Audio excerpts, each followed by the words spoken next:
We'll go ahead and call this meeting to order. Before we get to beating up on the freshman legislator, we'll take roll. Diana, please call roll. Okay, Representative Berger, Here. Representative Nemec. Here. Representative Obermueller, Here. Representative O'Hearn, Here. Representative Pendergraph, Here. Representative Smith, Here. Representative Stivar, Present. Representative Wiley, Here. Chairman Brown. Here. All right, we have a quorum. We got everybody here. I'll just continue to do what we always do, which is just the rules of decorum. Keep it respectful. We're all adults here. If you don't like something, we can be respectful.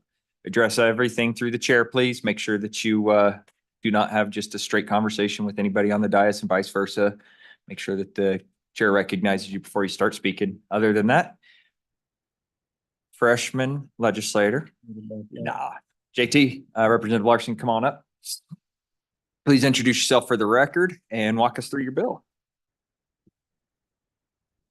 Thank you, Mr. Chairman.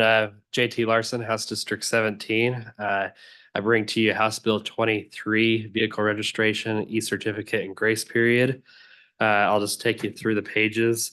Page 2 is where we start with some changes. It basically just clarifies that the county treasurer can issue a physical or electronic copy of the certificate of registration, and that it may be provided in an electronic format. And then, as you can see, if you carry on to page 3, allows a 30-day grace period for the stickers to be mailed to the person who purchased their registration.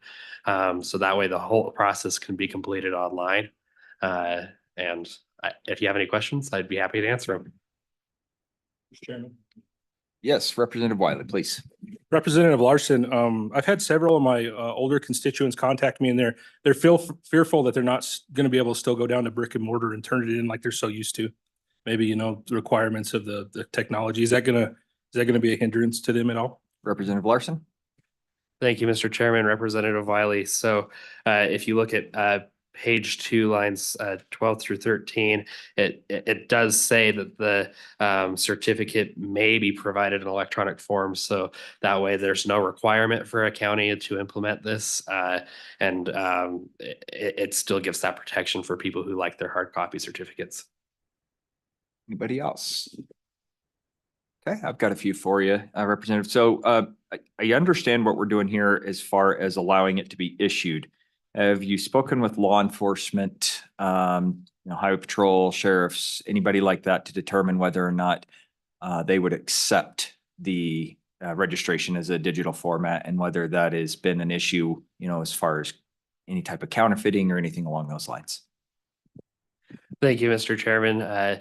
Yes, so my understanding is they're able to look that information at whether you have your registration paid for and everything already by just looking at your license plate, and making sure that you've paid that with the registration and the tags. But just presenting it to them on your phone or in another format should work for the law enforcement. But I'm sure there's other things we could do if there are concerns by law enforcement to alleviate those concerns. Okay. And then my secondary question on this is, we're only dealing with your registration on this and your license plates. The discussion of e-titling has come up, and I know that you've been a big proponent of that and working on that as well. Is there any reason why we haven't addressed anything along those lines? I know that kind of muddies the water with this, but is there a reason why you didn't include it in this bill? Thank you, Mr. Chairman. Yeah, so there's a lot more changes that need to happen for e-titling to be implemented in the state. I believe that they're going to be coming to the Transportation Committee for an interim topic for you guys to study that.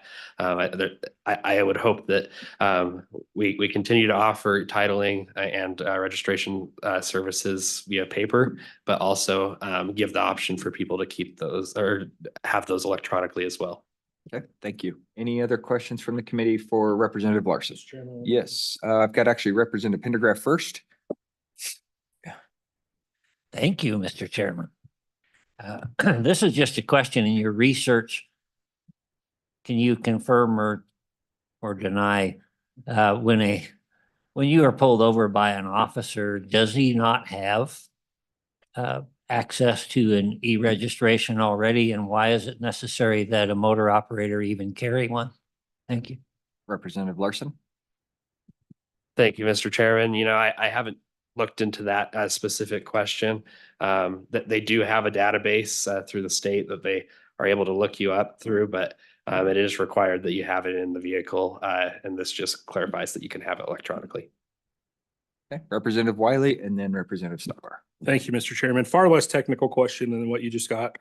Are you telling me, Representative Larson, that you're coming up with another bill that could possibly save people time and money? Representative Larson. Thank you, Mr. Chairman. So, yes, I would say that this could potentially save people a lot of money due to the fact that they will not have to travel to their county courthouse to purchase their registration. I noticed the word potentially. That was a very political answer. No, I'm just kidding. Representative Stivar. Thank you, Mr. Chairman.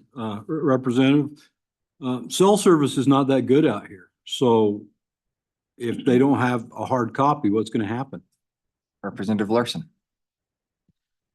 Thank you, Mr. Chairman. So most people on their phone, if they are able to take a screenshot of the PDF document, their phone should save that onto their into their camera roll without even having to access the internet. So you should be able to get it. Okay, follow up. Well, after this, you're going to have to teach me how to do that. Representative Berger. So, thank you, Mr. Chairman, and to the JT, Representative Larson, thank you for bringing this bill. So would it be similar, to me? I have a Utah fishing license and I don't have a hard copy because I purchased it online, but I do have a downloaded copy and I took a screenshot of it. And so, meaning I don't have to have cell service, just a screenshot on my phone to show them that when I'm out in the woods and everything. Is that correct? Representative Larson. The same idea, I guess. Thank you. Mr. Chairman, it is very similar to that.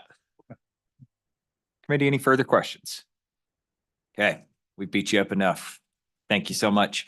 It looks like we've got some support here through the, I'm guessing, County Treasurers Association. Please come on forward, state your name for the record and let us know your thoughts.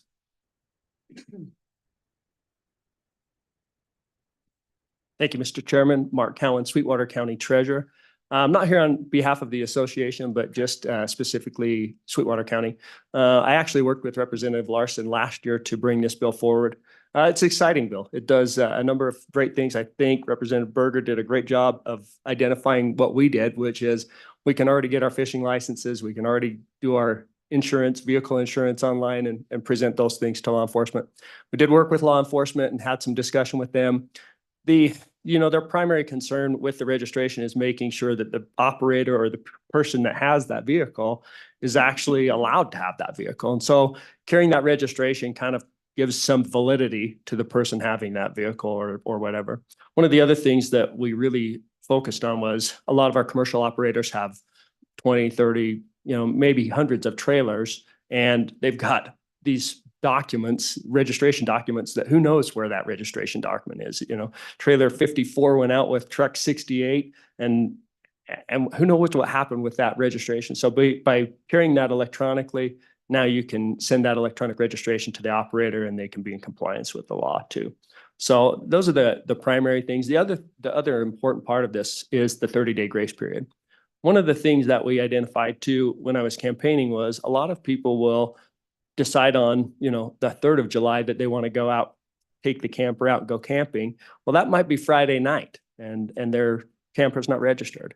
And so what'll happen is they'll boondock it, hook up to the camper and they're going to go camp. They're not going to go in and take care of the registration. And when they get back and they haven't been caught, they don't register the camper and they don't register it until the next year when they forget and they take the camper out again. And so by allowing people to immediately register and wait for that sticker to arrive in the mail, we can avoid some of those things because most of those people would have registered if it was convenient and it made it so that they could do that when the offices of the treasurer are closed. And with that, I'll stand for any questions. Committee, any questions for Mr. Cowan? Yes, Vice Chair Hurd. Thank you, Mr. Chairman. So I can register at 11 o'clock at night? Cool. Done. Representative Berger. So, thank you, Mr. Chairman. Again, so my question is my son is driving my truck and I have the e-registration on my phone and he goes fast and gets pulled over. And so the registration is not in the truck. I can, if my son calls me, I can send it to him or now, but what if he's out of cell service and I can't send it to him? Can we later prove that it is my truck? I guess that's the question. You know, that's a good question. Is Mr. Cowan. Yep. Yeah. Mr. Chairman, I apologize. That's okay. Representative Berger. That's a great question. And, you know, we would encourage people obviously to take the registration with the vehicle, whether that be texting it to them or emailing it to them. The state does have a really good database if they can track that down. They are logging in and checking that database when they pull somebody over anyways. You know, another thing that I wanted to hit on with this is that paper registration that you leave in your vehicle is kind of a liability. So if you pull up to the airport and you're going to be gone for a month and you leave your vehicle at the Sweetwater County Airport and somebody breaks in and steals your vehicle, they now have your registration and your home address and they know where to go. And so by eliminating that paper registration from your vehicle, we actually eliminate a liability of that registration being in your vehicle. Representative Pendergraft, please. Thank you, Mr. Chairman. In the situation just described, before my son takes off with my vehicle, can I print my electronic one and will that paper copy be valid? Mr. Cowan. Chairman Brown, Representative Pendergraft, yes, it would. The intent is, you know, we're using the KISS method here. As you can tell, there's not a lot of verbiage to this legislation. So the intent is if you want to take a picture of the registration after you came into our office and carry that with you, great. If you want to take the one that we email to you, great. We want to make it simple. There are 23 different counties and a vast majority of them have different operating procedures, but we still issue the exact same registration certificate. So by taking a photo of that, kind of meet the requirements of this legislation. Any further questions for Mr. Cowan? Thank you so much. Appreciate your time and you driving all the way over here to help support Representative Larson on this. Yeah, Appreciate thank it. you. Is there anybody else that would like to speak on this bill? Yes, Mr. Steenbergen. Please introduce yourself for the record and let us have your thoughts. Thank you, Mr. Chairman. So my name is Dale Steenbergen. I'm President, CEO of the Greater Cheyenne Chamber of Commerce. We are a business organization with 1,150 members. I also speak to you today as a representative of the Wyoming Business and Industry Federation, which are a lot of the chambers in the state and represent over 12,000 businesses in the state of Wyoming. Very interesting when I sent this out. Usually when we send our list out and 12,000 businesses get it, we get a lot of opinions back. I can honestly say on this bill, not one single business in the state of Wyoming said, darn, you're going to save me some time. All right. So we stand in support of this bill. I think it's a very good bill. I talked to one of my members who is in that shape where they have multiple units. And she said, I'll do a little figuring for you on this. And she said, I think this saves me about 30 hours a year of hours that we're booking for Dinkin with these registrations. So I applaud you for bringing this bill forward and I hope you get it out the floor. We have a good discussion and get it as a help for Wyoming businesses. Thank you. Thank you. Any questions for Mr. Steenbergen? Seeing none, thank you so much. Any further testimony on House Bill? What are we on? What number is this? 23. You got this in early. All right. Seeing none, we'll close public testimony. We'll bring the bill back to the dais. Committee, what's your pleasure? Moved by Wiley, seconded by Nemec. Committee, let's go ahead and just briefly, since this is a 3-page bill, let's walk through it page by page, make sure that there's no changes here. Page 1. Flipping over page 2. Seeing nobody ready to go there. And page 3. Seeing none. Any discussion? Question being called. Diana, would you please call roll on House Bill 23? Representative Berger, Aye. Representative Nemec. Aye. Representative Obermueller, Aye. Representative O'Hearn, Aye. Representative Pendergraph, Aye. Representative Smith, Aye. Representative Stivar, Aye. Representative Wiley, Aye. Chairman Brown. Aye. That's 9 ayes. All right, Representative Larson, I suspect you'll carry your own bill. I've been assigning them, so unless you want somebody up here to carry your bill, we can do that for you. You got it? Okay. All right, we will get that out on the floor. I am going to turn the meeting over to Vice Chair O'Hearn.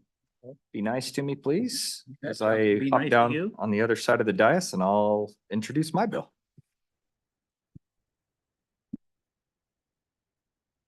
House Bill 66, firefighter cancer screening benefits. And Chairman Brown will present it to us.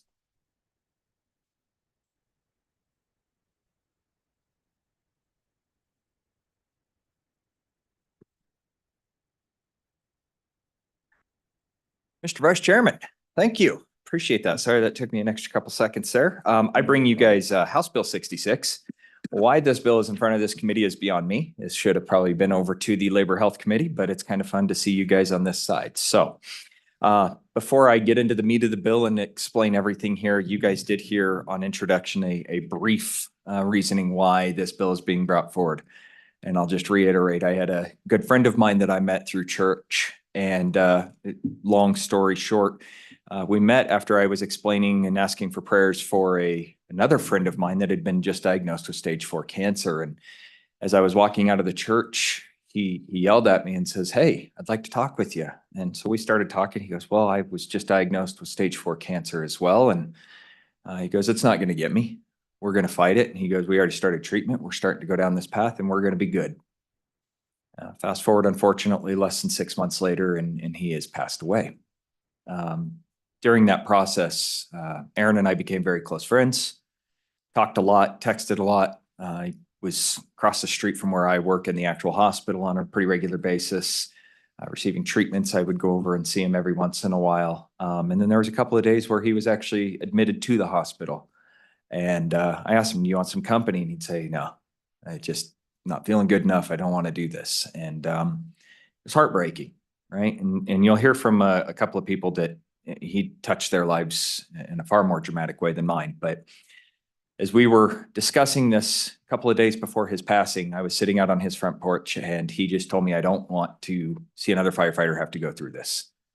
You guys heard the quick and dirty of it. Denied, denied, denied. Finally, we'll go ahead and we'll test for cancer. Sure enough, stage 4, you have less than 6 months to live. So this bill is brought forward to basically try to stop the process early in its tracks, early detection, early treatment, and save the lives.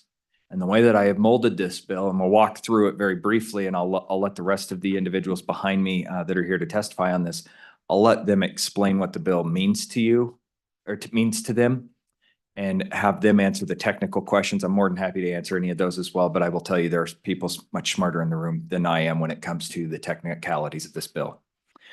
At the end of the day, we're taking the money out of the Workers' Compensation Trust Fund. Just to kind of give you guys a quick heads up, I pulled our data book. If you guys are not aware, inside your desk, you have one of these data books. It has a list of all the accounts, or the quote unquote coffee cans. This particular trust fund has $2.61 billion. $2.61 billion sitting in the trust account. We're healthy. This is when you look at the fiscal note, there is no appropriation. It shows that there's a cost, but there's also, so there's an expenditure, and there's also a reimbursement on that. And so Mr. Wolf will actually go over that with you guys as well when we go through it. This is a zero cost benefit to these firefighters and to the state of Wyoming. It will save lives and it will save families. It will prevent the tragic death of my friend Aaron and numerous others that I heard from around the state once this bill was posted. And I have to thank Courtney Booker, who is behind me, Aaron's widow, who did all of the work of garnering all the support across this state. She rallied this, her and Kevin rallied the troops and explained to what was going on. And I have received emails from every single county from firefighters now explaining why this bill is needed. So with that, Mr. Vice Chairman, I'll walk through the bill briefly. Thank We'll you. go through the guts of the bill and I'll answer any questions for you. You'll notice on page 1, we do have a short title here, and this is something that is not typically done in our laws, but this is one of those that I felt compelled to do. And it goes over to page 2, and that's actually where you see this act shall be known as the Aaron Booker Firefighter Cancer Screening Act. He's my friend. I get to be in the position of writing these laws. I want to put his name in the green books and I want him to be remembered. I want his legacy to live on. It is not a short to anybody else who has lost their fight to cancer or any other disease that firefighting has caused, but this is my mark and my stamp. So moving into section 2, one thing that you guys will notice, some of you were here a few years ago when we did the presumptive liability, which also works out of the workers' comp pool. This mirrored language, right? This is 100% mirrored language. We did not change anything. So the same people that were covered in the presumptive liability will be covered now in this same bill, and they will be eligible for these early detection screenings. So you'll see on page 2 what the term firefighter means, how that is ultimately dictated in law, that they have at no less than 10 years and is classified as underneath the particular statutes that are listed, and then devotes their person's entire time to employment to the provision of fire protection service for city, town, county, or fire protection district. Again, mirror language to what we currently have. Over on so you start on page 2, moving over to page 3, you see that there's the presumption of liability here. This presumption of liability is also just explaining why we need to have these screening benefits moved on. Going down into page 3, you'll see subsection C and Romanets I 1 and 2 start talking about the different types of cancer that are listed and what we will cover. This is not an all-inclusive list. As a matter of fact, when you go into it, there's a lot more, and that's where page 4, Romanet 4 covers the majority of those, and that is routine screenings for any other cancers, risk, or occurrence for which the director of the Centers for Disease Control and Prevention has identified as higher among firefighters than the general public. That's kind of a catch-all, but it's not guaranteed, right? So what we have in there is something to just sit there and say, well, look, we're not going to go screen for everything, but we certainly have a higher propensity for certain levels of cancers in firefighters than we do other general public. So that gives the catch-all for the CDC's indication and what they see on the epidemiology of this to make sure that we can cover those screenings. Moving into this a little bit further, you'll see down into section 2, what you have, well, let me back up to D and E. What you have here is these are, you should absolutely allow for the continuation. If you're going to be covering for somebody for 10 years and you're going to cover them for the presumptive liability like we do, we also want you to get those coverages for an additional 10 years for screenings. So we cover that in D, and then in E, what we actually have in here is the calculation for the workers' comp premiums. Mr. Wolf will go over that with you guys if you guys have serious questions on that. And once you go back into section 2, again, I went over this with a few other people earlier today. You'll notice that this is amended to read. This is just the conforming amendments to the rest of the bill, right? So you have all of the other definitions that we have outlined in the rest of statute, just making sure that we are covering 2714-902, which is the new version of the Cancer Screening Act that we've gone through here. So I can run through those very quickly. Pages 5 and 6 are identical information, just the conforming amendments. And then over onto page 7, we give the rule promulgation authority over to the Department of Workforce Services, which is where workers' comp is housed, to make sure that they promulgate these rules, get this up and running as quickly as possible. And then you'll notice that everything else in this bill is effective July 1st, 2024. But we have to give them a little bit of time once this gets signed into law to start that rule working process. So as soon as the governor is gracious enough to put his blue pen on this paper, they can get to work on that and we can start covering our firefighters. With that, Mr. Vice Chairman, I'll stand for any questions. Thank you, Chairman. Representative Pendergraft. Thank you, Mr. Chairman, for the promotion. You bet. I'm looking at page 2, line 10. Backing up to line 8, as used in this section, firefighter means a person who has been employed or volunteered as a volunteer firefighter for not less than 10 years. I served in the Gulf War. I was exposed to the oil wells burning over there. I was not there for anywhere near 10 years, even if it felt like it. I'm just curious as to why there's a 10-year requirement there. It seems to me that if a firefighter on his very first day out happened to serve in a particularly hazardous situation, that should be taken into consideration as well. So I'd like you to expand on that a bit if you could. Chairman Brown? Certainly. Thank you, Mr. Vice Chairman, Representative Pendergraph. That's great catch. And it's something that I dealt with as well.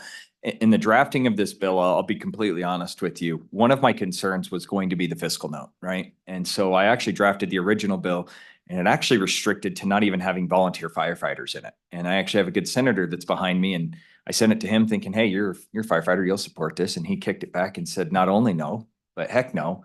I want my friends and my family members that are volunteer firefighters to be covered as well. I said, okay. So I sent it back, and we got the fiscal note that you see now. And I was, heavily surprised at what the cost was going to be. And the reason the language is utilized the way that it is it mirrors identically to what we have in presumptive liability. If the committee so chooses, and anybody else on the floor as we move through this process would like to change that, I'm more than happy, and I'm more amenable to cover more people, right? I've even had people tell me that they wouldn't like this bill because they feel like this should be available for everybody. And I don't disagree with that notion. What I want to say is I'd like to keep this as clean as possible and just have that availability of explaining, look, this is already something that we have in law. I don't want to change existing law, and I'm not trying to grow this. But again, that's the committee's directive, and I certainly am not opposed to bringing more people into this if needed. Follow up? Thank you, Mr. Chairman. Just a quick follow-up. Are there, and perhaps somebody else in the room would be able to answer this more adequately, not that you couldn't, but are there certain types of fires that are vastly more dangerous or for example, in military service, that benefits are not necessarily available to everybody depending on where you served and when? There are different windows there. So I guess the question is there a possibility of amending this so that if a younger firefighter serves on a particularly dangerous fire, it would cover him? Thank you. Mr. Chairman Brown? Mr. Vice Chairman, Representative Pendergraft.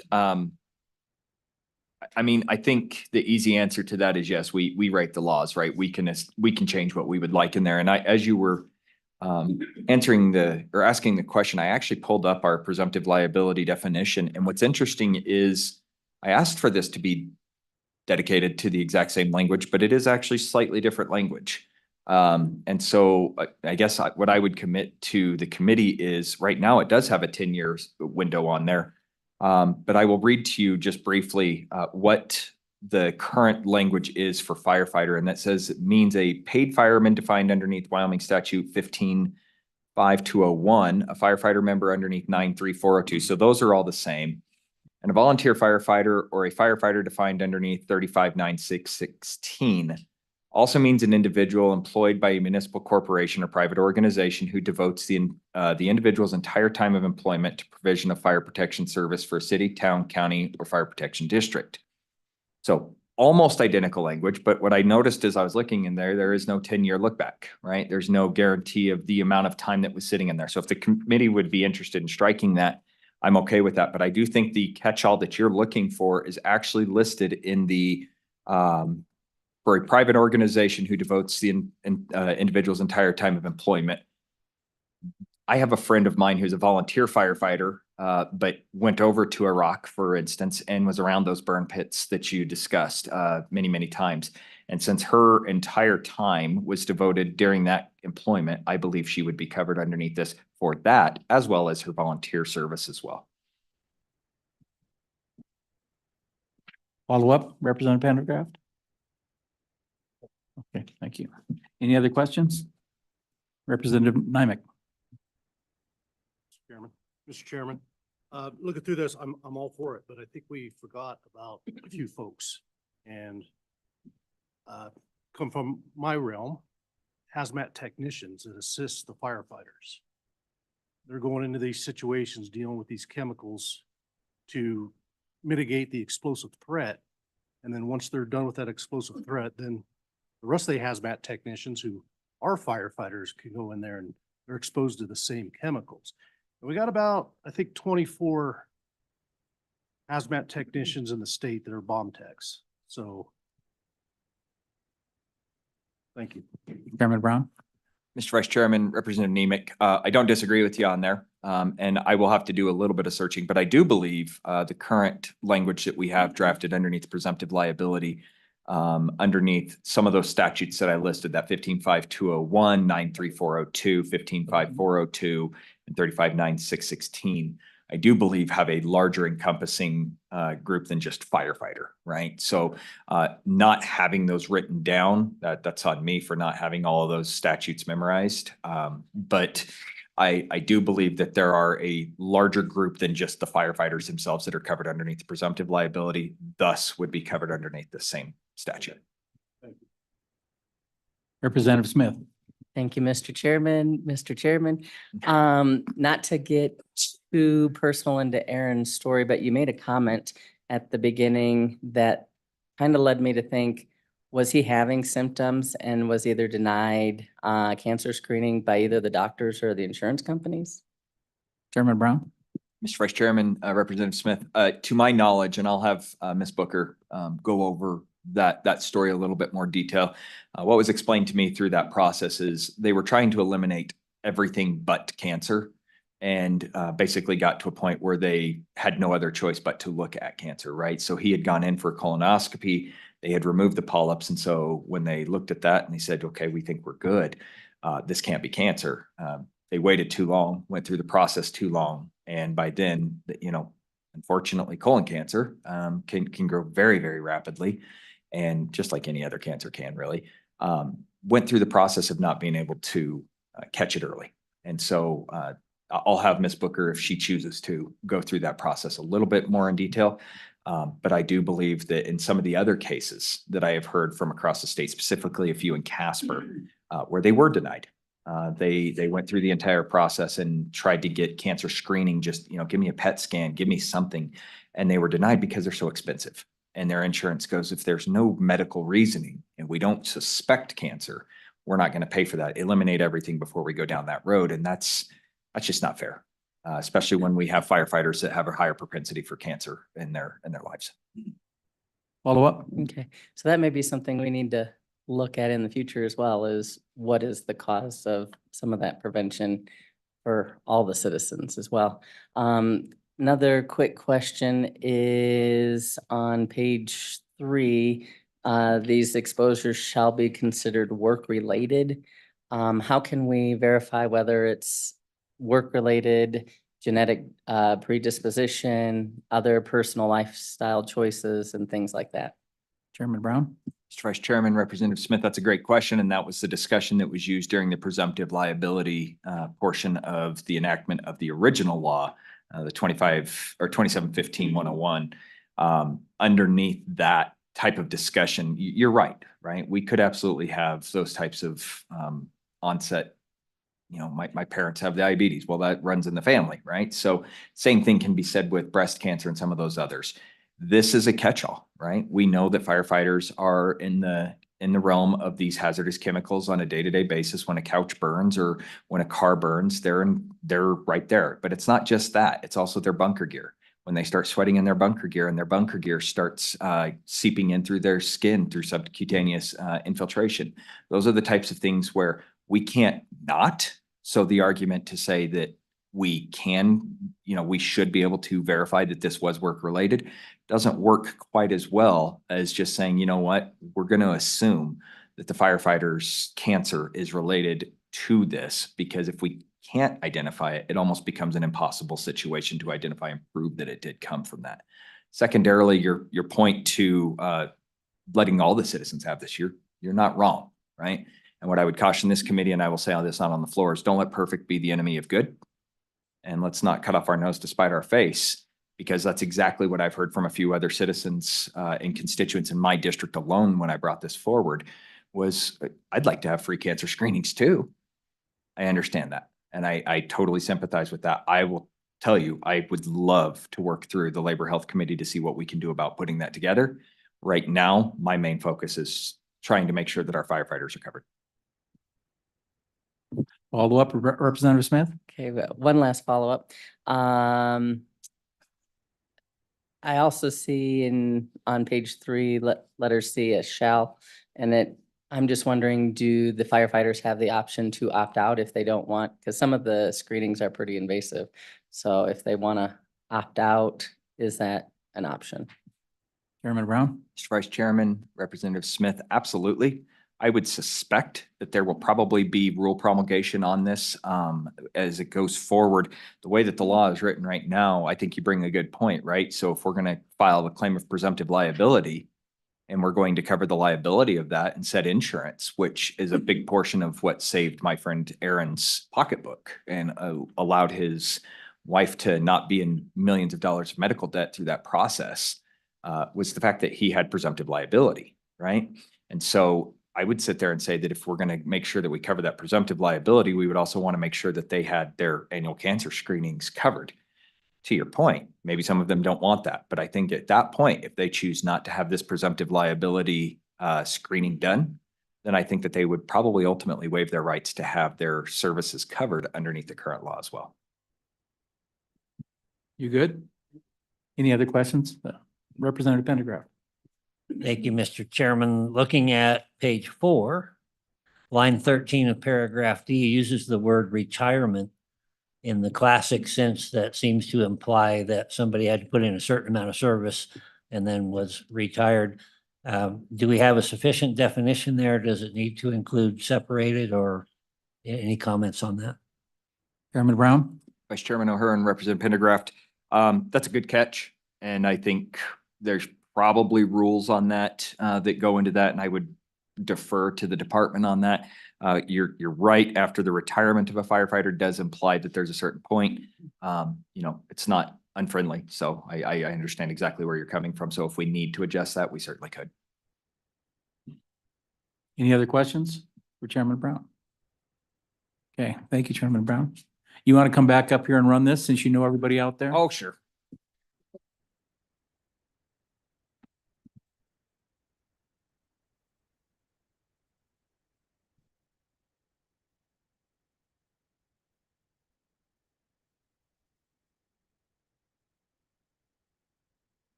All right.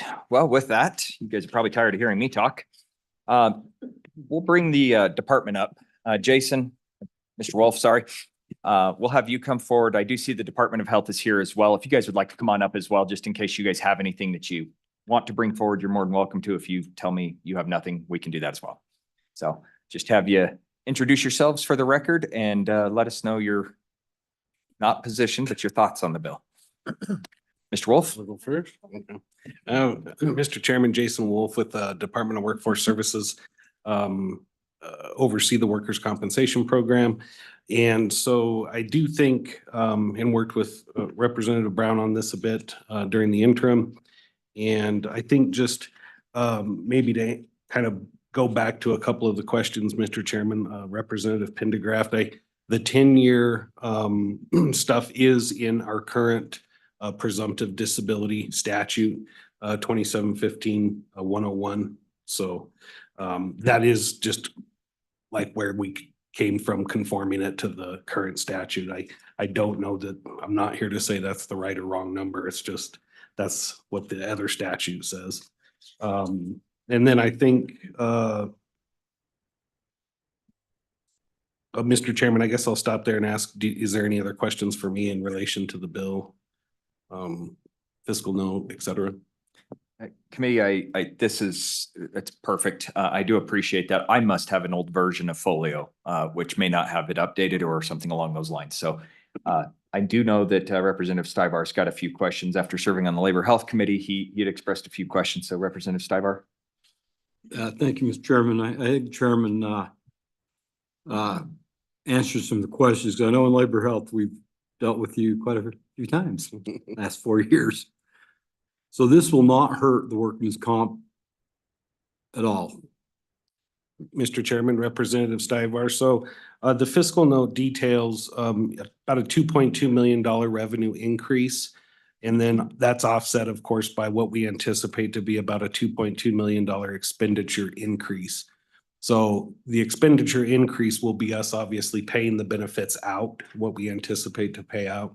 The bill does allow for the department or for workers' comp to recoup that money, if you will, through what we call the base rate. The base rate is what anybody in a particular industry pays. So for example, a lot of these fire fighting outfits either fall under a city or a county organization, most likely. So the city and counties all have a base rate that they pay for workers' compensation. And then that base rate is further adjusted by what we call an experience modification rating. And so the recouping the money through the base rate is just kind of spreading those costs out amongst all the individuals, if you will. Thank you. Nope, I'm good. That's what I wanted to hear. Yes, Vice Chair O'Hearn. Thank you, Mr. Chairman. You mentioned base rate. Is that base rate just for firefighters, or will everybody paying into the workman's compensation in the state of Wyoming, their base rate go up? So, To cover Mr. those. Chairman, Representative O'Hearn, so when we operate the workers' compensation system, we operate under, everybody's given a classification, what we call a NAICS classification. And that NAICS classification, we have 134 of those classifications. So cities fall under one NAICS code, counties fall under another NAICS code. So, and short answer to your question is it'll affect everybody under that class code. So for instance, like city sanitation workers, for example, all fall under that one particular NAICS code. Mr. Wolf, is it, maybe say it a different way, just to make sure I understand it correctly as well. So what you're saying is the Parks and Rec person is going to fall underneath the same category as a firefighter because they're a city employee. So therefore, that's going to be the bracket. But that same person is not going to be lumped in with a retail worker. They're not going to see that rate or that same rate. They're underneath a different rate because they're retail workers. Is that right? Mr. Chairman, that's exactly right. Any further questions for Mr. Wolf? Seeing none. Thank you, Mr. Wolf. Appreciate your time. Oh, we do. Vice Chair O'Hearn. Thank you, Mr. Chairman. Where, I think was brought up earlier, where do the 10 years come in that made the presumptive? Mr. Chairman, I don't have a real recollection of that, even though I was with the agency then when the presumptive disability was passed. My sense is that there was some, and maybe some of the folks behind me can speak to that. I do recall that maybe there was some literature from some research that was done on that 10-year, but I'm not 100% sure. Follow up? I guess that's where I was going with that. Was there some magic trigger that at 10 years and 1 month, we started to have more of these incidences, and that's kind of the fall away place where if you're under 10, you were lucky and didn't have this kind of stuff happening? Mr. Chairman, Representative O'Hearn, I think that's correct. The sense I kind of get is that they wanted to put a line somewhere. And again, what is that right number? Is it 5 years? Is it 10 years? My recollection is that there is some literature out there that did, explain that there's a higher incidence or higher cancer rate after so many years of employment. Thank you. Thank you, Mr. Wolf. Appreciate that. Hello. How are you? Please Good introduce yourself. afternoon. Thank you, Mr. Chairman, members of the committee. My name is Stephanie Pyle. I'm the Senior Administrator of the Public Health Division at the Wyoming Department of Health. We don't often get to come before this committee, so we're happy to be here. Mr. Chairman, my condolences to you and the family of Mr. Booker. Our purpose for being here today is really to offer what we hope is helpful information in terms of screening from the perspective of cancer. So I brought with me today Star Jones. She is our Cancer and Chronic Disease Prevention Unit Manager And with that, I'd like to turn it over to her to give you some information. Fantastic. Thank you for being here. Ms. Jones? Thank you, Mr. Chairman. My name is Star Jones, and as Stephanie said, I'm the Cancer and Chronic Disease Prevention Unit Manager, and I've been in that role for 7 years. I was actually before legislature last year assisting with the colorectal or cancer screening amendments. And so that bill was due to some outdated language that reduced the reduced the impact of the statute. And we had to come before legislature to have that language changed. My hope is to provide you with some context and some suggestions so that this bill does not do that same process. Okay. So some of the recommendations that I have made suggest to the committee to, to consider. On page 3, line 18 and 19, there's language that states where medically indicated an annual stool-based blood testing. And the recommendation would be to remove the language where medically indicated and the word annual and the word blood. Stool-based testing, there are multiple different tests available. Some of them detect blood and some of them detect DNA. And so that language would be restrictive of what services are available. By utilizing the word annual, that also says how often you can have the test. Occasionally, there will be instances where you need to have it done more frequently and other tests where you would need to have it done longer periods of time, for example, 3 years. Any questions? Thank you. Yes, that's great. And then the next recommendation would be on page 3, line 20. After the word colonoscopies, I would suggest that is where you would add the language at medically indicated intervals. Colonoscopies are not done on an annual basis. They can be done 3 years, 7 years, 5 years, 10 years, depending on what the provider finds, depending on what your family history are, and depending on what symptoms you're exhibiting. And you said, that just make sure we have that written down right, at medically indicated intervals. Yes, that language would provide the provider to make the recommendation for that specific person and not reduce it to a specific time period. Perfect. Thank you. On page 4, line 2, again, the word annual appears when it talks about a prostate exam. Those are also medically indicated intervals based on conversation with the provider, and that's a unique decision for the patient and the provider to make. So that's the next recommendation. So just strike annual and put at medically indicated. Okay. So same thing.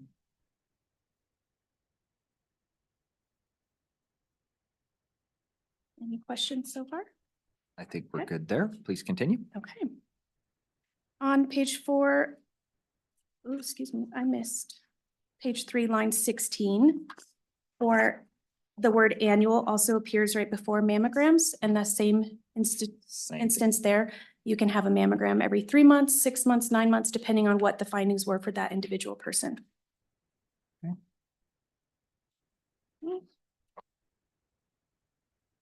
And then the next suggestion is on page 4, line 6 and 7. It does identify that the director of the Centers for Disease Control and Prevention is the one who makes the recommendations for firefighters. However, it's actually the National Institute of Occupational Safety and Health that makes the So recommendations. NIOSH. Mhm. Thank you. Mhm. So the director of NIOSH. Yes. Okay. Those are all the suggestions that I have, but I'm happy to stand for any questions. Those are fantastic suggestions, and I highly, highly thank you as an individual legislator and as a person trying to do this, make sure we get it right. Those are phenomenal suggestions. So any questions for Ms. Pyle or Ms. Jones? Seeing none. Thank you so much, ladies. Appreciate you being with us. Thank you. Do we have any other agencies with us? Seeing none. Okay, we will go ahead and open this up to public comment at this point. I'm going to go ahead and open this up. Bill, I'm going to give first dibs here to Ms. Booker. Courtney, if you'd like to come forward. Thank you for being here. If you will, just please introduce yourself for the record, and the floor is yours.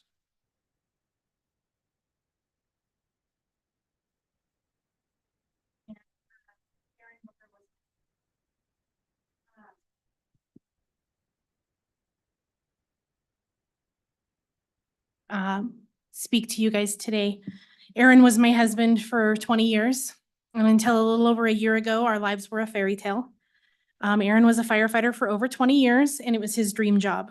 A year ago, at the age of 46, when he was diagnosed with job-related colon cancer, our world was rocked. We never imagined that something he loved so much could or would destroy our lives. Cancer is devastating to everyone. And I tell you, everything about your life changes when you're given 12 to 18 months to live, and I am unable to find the right words to express the magnitude of that statement. Aaron was healthy, active, he took great care of himself, he went to the doctor regularly, and he even had a colonoscopy the year before his diagnosis. This was not a man that anyone would suspect could become overcome with cancer, but these cancers don't affect the general public the same way that they affect firefighters.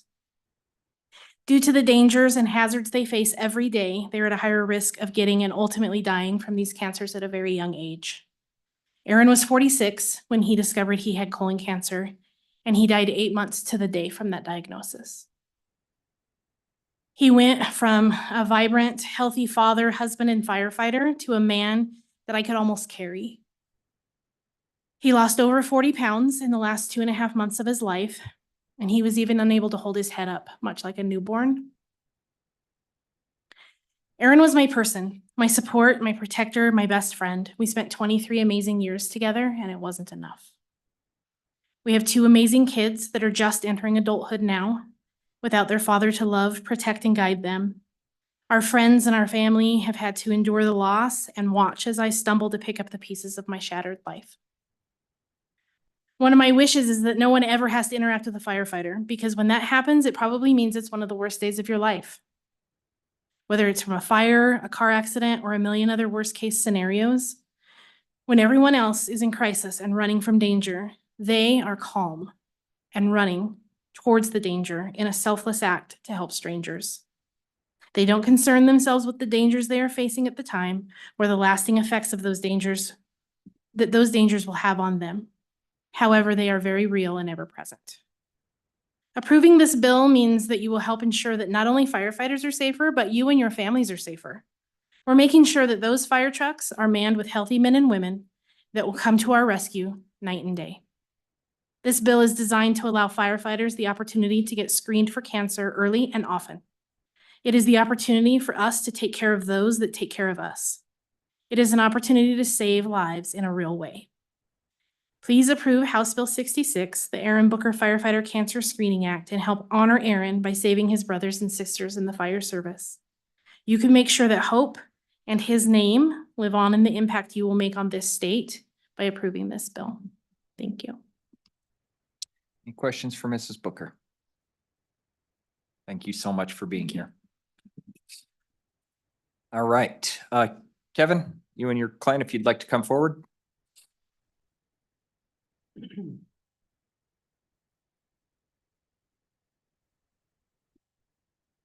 Please introduce yourself and the floor is yours. Thank you, Mr. Chairman. My name is Kevin Reddy. I'm the president of the Federated Firefighters of Wyoming, and we proudly represent the majority of the career firefighters here in the state. We stand in strong support of House Bill 66. Cancer is the leading cause of line of duty death in the fire service in the United States and Canada. Firefighters are approximately 10% more likely to contract cancer, and once contracted, we are 15% more likely to perish from the disease. Timelines on cancer are a lot different. I'll use testicular cancer as an example. We are several times more likely to contract testicular cancer. Most of the time when that's seen in the general public, it's found in late teens and early 20s for men. We're finding it in 40 and 50-year-olds. Personally, I know three colleagues of mine that have had to be treated for testicular cancer in their late 40s and early 50s, and one of them has sadly passed away. Just a little background, I currently work with the Cheyenne firefighters. I'm a lieutenant on Ladder 1, and I'm a Wyoming kid, grew up in Casper, Wyoming, started my fire science career with Aaron Booker at Casper College. Our first instructor who taught us wildland tactics when we were young students of fire science, unbeknownst to us many years later, would pass away from occupational cancer. When I was able to get a full-time job, I was in Sundance, Wyoming, working on the Bear Lodge Ranger District. My first engine boss would pass away from occupational cancer. Came here to Cheyenne in 2001. My first lieutenant And the senior firefighter on my shift that I started working on both would lose their lives to occupational cancer. The youngest one of my colleagues to pass away was 38 years old. The oldest was 60. This is a devastating disease in our occupation. More than 2/3 of the line of duty deaths that are put on the International Association of Firefighters Memorial in Colorado Springs are cancer related. Early screenings and early detection will help catch these cancers earlier and hopefully get these diseases into remission, get us back onto the job, serving the public, and give us a little more time with our family. So with that, I encourage your support. Any questions for Mr. Reddy? Seeing none. Thank you, Mr. Reddy. Appreciate your time. Any further public testimony? Mr. Winnie? You guys got to be quicker than that, man. Mr. Winnie, please. Mr. Chairman, Bill Winnie, Sublette County. I spent 30 years active duty in the Navy, serving on 5 nuclear submarines. Chief engineer on one, commanding officer on another. Also on a submarine nuclear prototype, and then commanding a large submarine repair ship. Across that career, I had one fire. So it's a kind of a once a career thing, but it'll be instructive to where your thinking needs to go, I believe. That fire was an electrical fire. A major breaker blew up. About 10 inches of bronze bus bars, 3 of them disappeared. These were about 1 inch thick and about 3 inches wide, and it just evaporated. Fortunately, the fire did not flash over into a major fire. But nevertheless, that metal was in the air. Now, we have emergency breathing gear on a ship, on a submarine, so we weren't directly breathing it in the immediacy of the fire, but it did get around the ship and did plate out. And so what was for me a once in a career type thing is occurring. Ask these guys how often they go to a fire. Is what, once a week, twice a week? How many times a month, across how many years? These various chemicals evaporate and plate. They get on the clothing. Frankly, if you could, you would want to take the clothing and throw it away after every fire and get new clothing. It's probably kind of pricey. Nevertheless, there is something going on there that I think you ought to look at. The specifics of how you assemble this bill is a choice to be made, but this bill is of vast importance to these people who go into danger for us. And if I could digress for a moment and address Representative Pendergraft's question about types of fires, I had an interesting experience aside from my submarine. When the Roosevelt fire blew through Bondurant, I remained on my property successfully. But I was kind of coughing up some stuff afterwards. So I went to my primary care physician and asked him, should we do anything? And his remark was, no, wildland type fires people grew up with, evolved with. You probably don't have anything significant. But then he went on to talk about it. And so you got 2 other classes of fires. You got the major chemical plant fires where you got some really no kidding big chemicals coming out. And then you got regular building fires. You still get chemicals out of building fires. You got copper wires, you got PVC wire casings, you got water pipes, et cetera, some of which is going to evaporate into the air, played out on clothing, perhaps be breathed by the firefighters, although of course they have breathing gear also. So at the end of the day, I spoke us in a similar vein some years ago down at the Jonah Building on the presumptive disability. And so at the end of the day, I say what I probably said then. This is of vast importance to our firefighters. They're going into harm's way. Subject to your questions. Thank you. Any questions for Mr. Winnie? Thank you for your story, Mr. Winnie. Both of those fires sure left an impact on you, so appreciate it. Lanny, if you guys would like to come forward.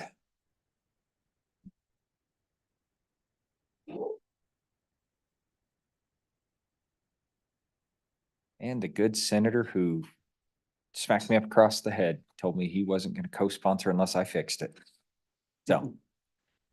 Okay, we'll start down here. Shad, please introduce yourself for the record. The floor is your guys's. Good afternoon. Thank you, Chairman Brown and members of the committee. My name is Shad Cooper. I'm the Fire Chief for Sublette County Unified Fire. So I have the privilege to serve as the president of the Wyoming Fire Advisory Board, which is the executive body of the Wyoming Rural Firefighters Association, which represents all 23 counties. I'm also the former state director of the Wyoming Firefighter Cancer Support Network and still current member. I just want to express my sincere appreciation to Chairman Brown for bringing this bill forward. It's very important to the Wyoming Fire Service. We stand in full support of this bill. It's tremendously impactful to the entire Wyoming Fire Service, and we very much appreciate it. And then furthermore, 2 years ago, I was diagnosed with cancer, and my doctor told me that had I waited 6 months more, that it would have been a dramatically different outcome. So early detection does save lives, and I can personally attest to that. Thank you very much. Shad, thank you so much. Lanny? One of these days, you're just not gonna want to join us anymore, man. I'll tell you. You know, I've been coming down here since 1980 every year, so it's been a day or two. Mr. Chairman, as Shad mentioned, I also represent the Wyoming Fire Chiefs Association. I've been heavily involved with a lot of different legislations over the years. Those of you who've been around here for a while has probably seen me here in some fashion or another. I'm a 31-year volunteer fireman, retired fireman, also a cancer survivor at this so far. And I really appreciate the fact that you guys are taking a look at this here. I was involved in the presumptive cancer bill. That was in 2017. And I'm sitting here looking at a picture of when Governor Meade signed that bill into law. And I know a couple people are in this room now. Kevin Reddy, for one, is in here. It's in this picture. And I'm trying to think back, and I'd have to go back and read. But I want to, the question that's came up, Mr. Chairman, about why did we pick 10 years? Why is the presumptive cancer 10 years? And for some reason in my mind, I think we started out around 5 years. But the bill was important enough to us that we wanted to get it passed, that we pushed it back to 10 years to make, politically, if you will, get that bill to go through. And that was one of the reasons. And, but no, I appreciate you guys taking this under consideration. I really appreciate it. And I look forward to listening to it on the floor. So thank you. Thank you, Lanny. Chairman Baldwin. Thank you for joining us, sir. Thank you, Mr. Chairman. For the record, I didn't slap the chairman upside the head. It was a verbal assault. I have a couple different hats and a couple of questions. I'm of course a senator for District 14. I'm also the fire chief for Kemmer, Wyoming. I'm also a former paid firefighter. I worked at Natrona County and Casper and at the Rollins Fire Department as a paid professional firefighter and with the Forest Service and the BLM. The fact is I've been doing firefighting for the last 40 some years, 46 years now. That's how you can tell I'm getting old. I can't remember how long ago, but for 46 years, I've been a firefighter of one sort or another. The first question that comes to mind is that we talked about, I believe it was Representative Pendergraph asked about if one fire is more dangerous than another. Something that hasn't been talked about in here is that the coatings are on like couches and furniture and the things that are used in modern day construction are extremely toxic. And having been associated with the fire marshal's office, I know that Lanny would tell you how much we've tried to get some of those laws passed to try to restrict some of those things. Nationally, I've done some. In the state, we haven't been so successful, but there's some extremely dangerous things beyond the things that we talked about in the pipe and the insulation. There's some things in the carpets and in the furniture that's much more toxic than what you may run into in a petroleum refinery fire. So that was number one. Every fire is a dangerous fire. And there are studies going on that even forest fires and wildland fires have much more toxic things than we've ever realized. And realize that those guys are out there without air packs. They don't have things to protect their breathing. A big deal, and they suck down a lot of smoke. That was number one. And Representative Smith asked a question, and you guys just dealt with a bill about prior authorization. and it's somewhat involved here, although it's a small touch. And that is, it's not so much denial all the time of the patient denying that they got symptoms, although it often is. That's my other hat. I'm a medical provider. People do deny that they've got symptoms. They've lost 40 pounds, they deny it. It's because they're not eating enough. They've got back pain, they deny it because they're getting old. So there is some denial, but there's also some denial for tests and for things that need to be done by the insurance companies. And that's a part of that prior authorization bill. It's an important bill, and that's an aside. Aside from that, I strongly support the bill. I think it's important. Gosh, I wish we could get every citizen in Wyoming to go get, early testing. That's never going to happen. Firefighters in particular, they're tough guys. They're Ironmen, right? They're like teenagers. They're unstoppable. They think they're indestructible. They think they're going to live forever. Shad thinks he's going to live to be 100 and still be fighting fire. And I think that's across the board. So we're a tougher group to get out and get to do these things and get these tests. So I think something like this is a motivation. It's an incentive, and it will save lives. I think it's important. But thank you, Chairman Brown, for bringing this legislation. I think it's important. Appreciate it. Chairman, thank you. Representative Berger. Thanks, Mr. Chairman, and Senator Baldwin, thanks for being here, and it's awesome to have you in our presence. Just a quick question. In your opinion, in your professional opinion, when should screening begin? Chairman? Mr. Chairman, I'm going to put on two different hats here again. As a medical Yes, provider, please. I will tell you, I wish everybody would start at 20 years old. That's not practical. That's much too high of cost. I get it. The American Cancer Society, everybody else now is saying, and it's different for every cancer. You need to understand that every cancer is different. Cervical cancer is one thing, breast cancer, another, colon cancer. And those numbers shift every year as there's more studies done. But in general, 50 years old is where I generally would shoot for, or 40 years old. But it varies by exposure, by cancer. But yeah, I wish we could get everybody tested at 20 years old. We'd stop a lot more cancer. You've also got another medical professional back there sitting there shaking her head too. So you're right on. Yep. Any further questions for the panel that we have before us? Gentlemen, thank you. Thank you for your service to our state. Appreciate it. Any further public testimony? Please come on forward. Introduce yourself for the record. The floor is yours when you're ready.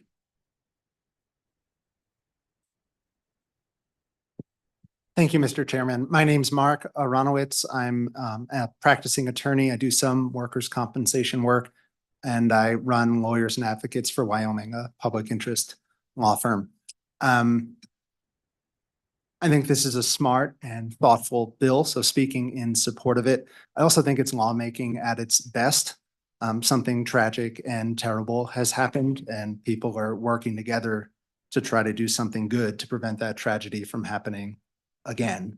And to give a different perspective, because I know you need to work the bill, for anyone concerned about what the screening might cost, if you've got a workers' compensation claim where someone firefighting, line of duty, has a terrible cancer and needs hundreds of thousands of dollars in medical treatment and is losing lost wages and then succumbs to the cancer and passes away, then there's going to be fatality benefits. You could be talking about hundreds and hundreds of thousands of dollars that come out of that workers' compensation fund to deal with the repercussions of that injury and that diagnosis.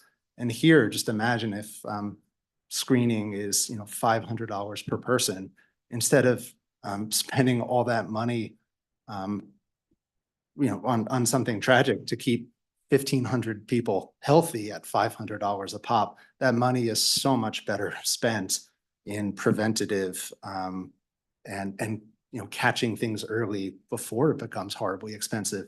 Not even talking about how great it is to keep firefighters healthy and alive and families together and all that. But the money is going to get spent one way or another, whether it's preventative and quite inexpensive, or these very, very large, horrible claims. So just something to think about from a different, practicing perspective. But thank you all. It's a great bill, and appreciate you letting me speak. Thank you, Mr. Aronowitz. Any questions for Mark? Seeing none, you're getting off early. Beth, welcome. Good afternoon, Mr. Chairman, members of the committee. My name is Beth Lance. I appear here today on behalf of the Wyoming Trial Lawyers Association. You may ask yourselves, why do the trial lawyers care about this bill? But we have a history of always advocating and supporting workers. And we even also supported the bill that was mentioned earlier, the presumptive bill in 2017 as well. And we are here today to support this bill. Additionally, the Workers' Compensation Fund, as you heard, is very healthy, and we would support it being used in this manner, as was explained, for preventative care for our first responders and here specifically firefighters. So we stand to support this and ask your aye vote. Thank you, Ms. Lance. Any questions for Ms. Lance? Seeing none, Ms. Johnson. Good afternoon, Mr. Chairman. It's nice to see you, members of the committee. My name is Tammy Johnson. I'm the Executive Director for Wyoming State AFL-CIO, and we work with labor unions. Brother Booker is one of my brothers as part of the union family. I wanted to share with you a fact that you may not know about, but it's one I share around the state frequently, and that is that Wyoming leads the on-the-job death rate in the nation. This will be, the numbers haven't come out yet, they'll come out in April, but the last 2 years, we've been number one. 2 years ago, we were 4 times the national average of on-the-job death rate. Last year, we were 2.5 times the average, the nation's average of on-the-job death rate. That does not include these occupational health deaths that we're talking about today. We have an opportunity here to prevent a category of death. And I feel like I can feel your empathy and I can feel your concern in the room. And I hope that we can continue to move this bill through. It's going to be difficult when it gets to the floor, but if it passes through here, I hope that you will all support it on the floor as well, because it's so important. And I'm happy to answer any questions for you. Any questions for Ms. Johnson? Seeing none. Thank you all three. Appreciate you all. Any further public testimony? Seeing none, we will bring the bill back to the dais. We have Representative Stivar moved and seconded by, who do I want to choose? Go over there. We'll go to Nemec this time. There was a whole bunch of seconds, so. Committee, appreciate that. Let's work this bill. We did have some good suggestions here from the Department of Health. And I will also tell you, I went and I did pull up some information regarding Representative Pendergraft's concern about the word retirement. And I actually have a fix for that as well, based off of the actual language from the original bill. And then before we actually go into that, I will also put in there the 10-year portion was an amendment brought forward during committee in 2017 by Chairman Barlow at the time, and was put into there on this. And so my guess is, I don't know what the discussion was, but it was brought forward and it was passed unanimously out of the committee and then into the House. So it's only a few nay votes, and then it went over to the Senate for concurrence and it passed over there. So committee, let's go ahead and work this bill quickly. We've got page 1. Any discussion? Page 2. Page 3. Representative Stivar, please. Make the amendments that was recommended by the Department of Health. It'll be much easier to do it that way. And I have those, Diana. So we'll just.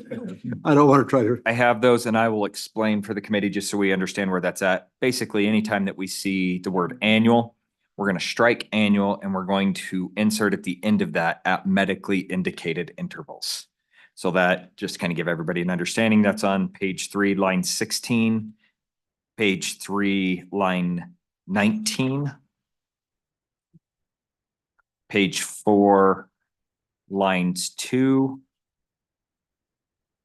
And then on page 4, lines 6 and 7, we're going to strike the Centers for Disease Control, and we're going to put the National Institute for Occupational Safety and Hazards. So NIOSH, and we'll put that in there. So those were all the recommendations made by the Department of Health. Second. Okay, so made by Representative Stivar, seconded by O'Hearn. Any discussion on the amendments? Seeing none, all those in favor, please signify by saying aye. All those opposed, no. That amendment passes. Any further discussion? Let's go, keep going here. Page 4 is where we have the word retirement. And I would suggest, I'll move on page 4, line 13, striking retirement and inserting cessation of employment. Let's get, if we have a second, okay, we have a second from Representative O'Hearn. Yes, discussion? Cessation of employment, but that doesn't necessarily cover a volunteer firefighter.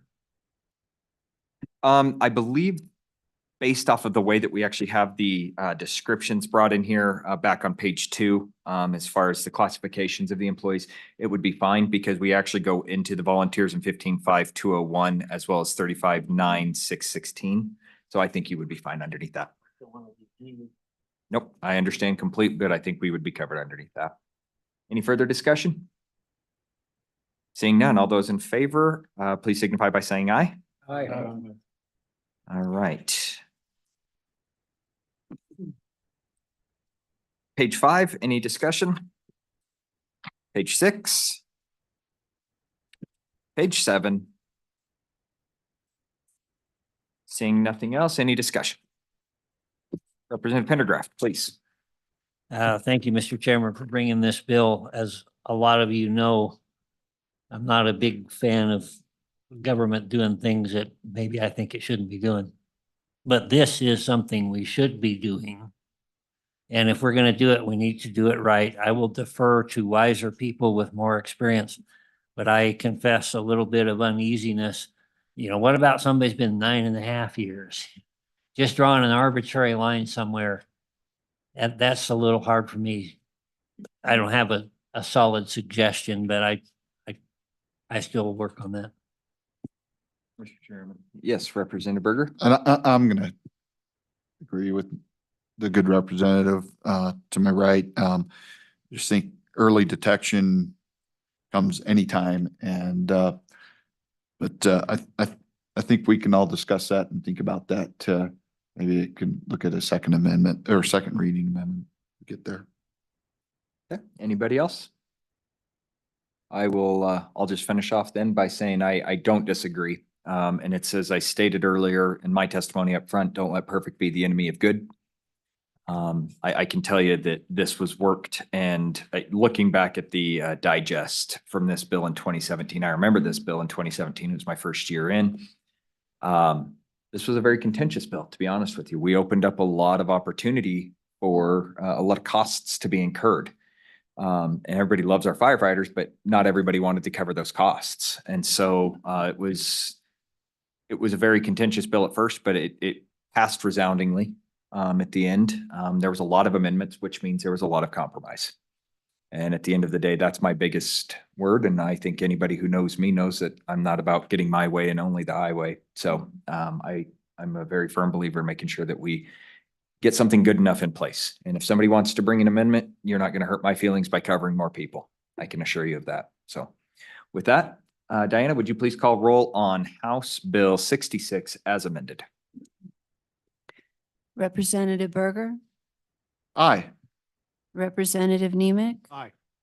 Representative Obermuller. Aye. Representative O'Hearn, Aye. Representative Pendergraft, Aye. Representative Smith, Aye. Representative Stivar, Representative Wiley, Chairman Brown. That's 9 ayes. All right, Representative Stiver, I'm going to have you carry this. No, I'm just kidding. No. All right, seeing nothing else, we are adjourned, and I do have bills coming in, so we will be meeting on Tuesday. Everybody, hopefully you can get about 10 minutes worth of some luncheon.